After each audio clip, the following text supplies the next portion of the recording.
Alors, je vais vous amener aujourd'hui dans la méditation du psaume 30, verset 2.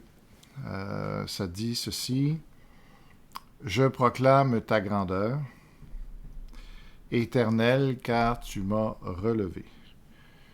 Tu n'as pas voulu que mes ennemis se réjouissent à mon sujet. Donc, je vous encourage à apprendre ce verset-là par cœur, parce que avec le temps, vous allez voir que les différentes situations peuvent se présenter dans votre vie, puis chaque verset peut justement être un instrument que Dieu va utiliser pour vous aider au travers de la circonstance que vous allez traverser. Alors ici, le verset tout simple: Je proclame ta grandeur. Alors, bien, on ne fait pas le lien tout de suite en quoi la grandeur de Dieu peut faire en sorte de venir à notre secours, de nous relever. Mais c'est parce que Dieu a toute autorité. Hein. C'est ça la grandeur ici, c'est que il y a rien qui le dépasse, il n'y a aucune situation qui est au-delà de ses forces, qui est au-delà de ses capacités. Et puis, puis il a toute autorité aussi pour ordonner la solution, pour ordonner la délivrance.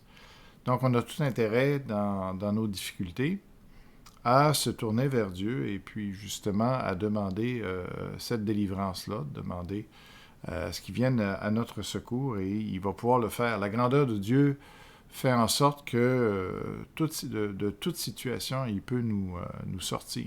Hein. Alors, c'est pour ça que ici, David, c'est un psaume de David, il a fait cette expérience-là, que Dieu l'a relevé. Et là, bien, après ça, bien, il proclame, hein, il célèbre la grandeur de Dieu parce que lui, sans doute, au travers de ce qu'il vivait, il se disait je suis fini, il n'y a rien, il n'y a aucune solution possible. Et là, le fait que Dieu soit quand même intervenu dans cette situation-là, alors ça lui montrait combien Dieu peut tout, hein, finalement.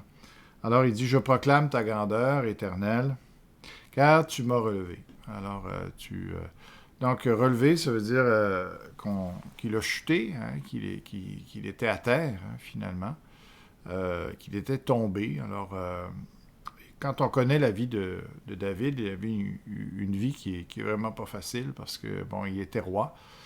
Et, à ce moment-là, il avait été choisi par Dieu pour être roi, mais son prédécesseur voulait absolument pas qu'il monte sur le trône. Il voulait au contraire le tuer. Et puis, il y a eu plusieurs tentatives de le tuer.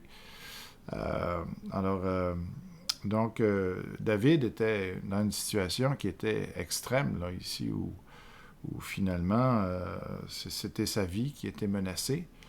Alors, c'est assez rare quand même qu'on vit une situation comme ça, nous. Donc, ici, ça nous montre que si David a pu être relevé, eh bien, nous pouvons l'être aussi. Nous pouvons être secourus dans nos besoins. Alors, Dieu peut nous relever de toutes nos chutes. Alors, que ce soit une chute morale, une chute sociale, une chute financière, une chute dans notre santé. Bien, Dieu a la puissance de nous relever dans toute situation. Il est grand dans ce sens-là, qu'il peut prendre soin de toute situation et venir nous relever.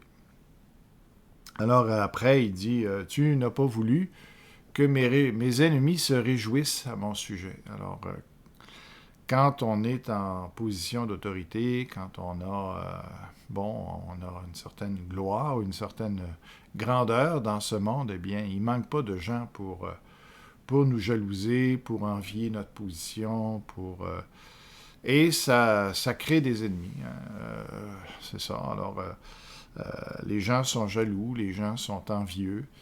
Donc, si on a du succès, inévitablement, ça crée de l'animosité, ça crée de la convoitise.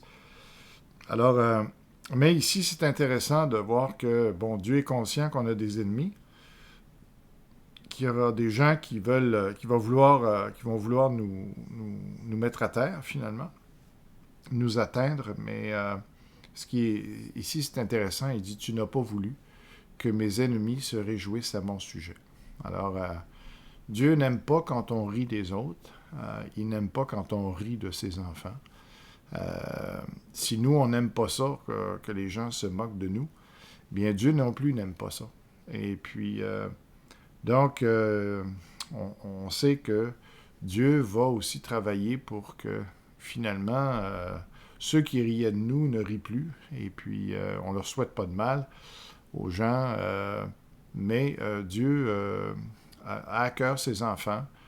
Et puis, même les rires des autres, ça va être un argument de plus pour Dieu de venir nous secourir, de venir nous relever, parce qu'il n'aime pas qu'on se moque de nous, qu'on rit de nous. Donc, c'est ce qu'il dit ici, tu n'as pas voulu que mes ennemis se réjouissent à mon sujet. Alors, voilà pour la méditation d'aujourd'hui. Que Dieu vous bénisse et puis que vous puissiez faire l'expérience de ce verset-là dans votre vie. Bonne soirée.